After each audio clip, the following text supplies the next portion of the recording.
Good evening, Southeast Texas. Looking at mostly clear skies across the area. We're over at Provalis up in Jasper, part of the Roofing 911 Skycam network.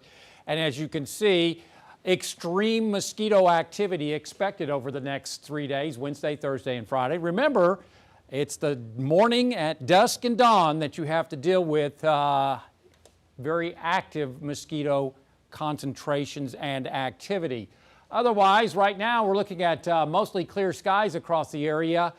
Had a couple showers up towards northern sections of our viewing area, up towards, say, Newton County, that is. Otherwise, not that much rain fell across the area. Look at this, maybe a 10% coverage lakes, inland Southeast Texas triangle, maybe a 20% coverage. But boy, where it fell over towards Port Neches, we've had a very reliable report of 3 inches over towards Port Neches, and back over towards China, some locally heavy rainfall. But that's about it. Otherwise, weather watchers reporting temperatures in the 80s. We're at 82. In Orange, it's 85. And in Port Arthur, currently 83 at MJ Ponsegra's house. He picked up almost a quarter of an inch. In Woodville, Travis at 82. And in Jasper, 81 degrees. Across the state, temperatures are into the 80s. It's the last day of August, and I'm not surprised. Let's just put it that way. The few showers we had over the state have pretty much wound down with the loss of daytime heating. They're diurnally driven or driven by the instability created by the sun. There's no major disturbances coming in from the northwest, which is our mean direction aloft. So tomorrow, it's air mass type shower and thunderstorm activity. Typically, you get a 20, 30, maybe 40% coverage, but nothing organized expected. Still quite a bit of moisture feeding right on into the remnants of Ida. Mainly over East Texas. As you can see, northwest flow, nothing organized expected. And then as we head towards the end of the week and into this weekend, one of my favorite weather patterns develops. High pressure builds over the area.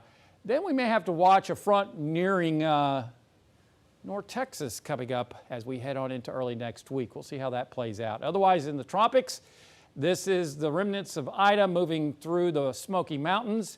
20% shot of this disturbance activating and heading in towards Central America, very low chance. And then also watching Kate. Kate is a depression and is expected to dissipate over the course of this weekend.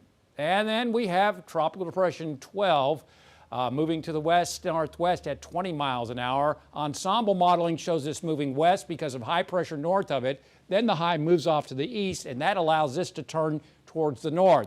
So, ensemble modeling showing this moving northwards through the open Atlantic. Looks like a fish storm, but a very powerful one. This could be a Cat 4. You can see the Hurricane Center keeping it west. Then with that high weakening, it begins to lift towards the north. By Sunday, it's at 110 miles an hour. Locally, looking at a quiet night across the area as temperatures fall through the 80s on into the 70s, and we see mostly clear skies. Tomorrow, I'm going to go with about a 20% coverage in the triangle. Maybe a 30% coverage up in the lakes area with highs in the mid-90s. On the Gulf of Mexico, slightly choppy seas around 1 to 2. We'll see west and south winds at 5 to 10 knots. Mostly clear tonight, warm and humid with lows in the mid-70s. Tomorrow, 20% coverage triangle, 30% coverage lakes, highs mid-90s. And as you can see, best chances inland Southeast Texas towards the lakes area. That'll give us a green bar day for Wednesday and Thursday. Then that high builds on in and very isolated.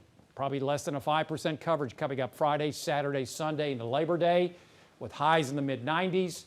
Then we'll have to watch for that potential front moving down from the north. We'll go with a 20% coverage this far out Tuesday of next week.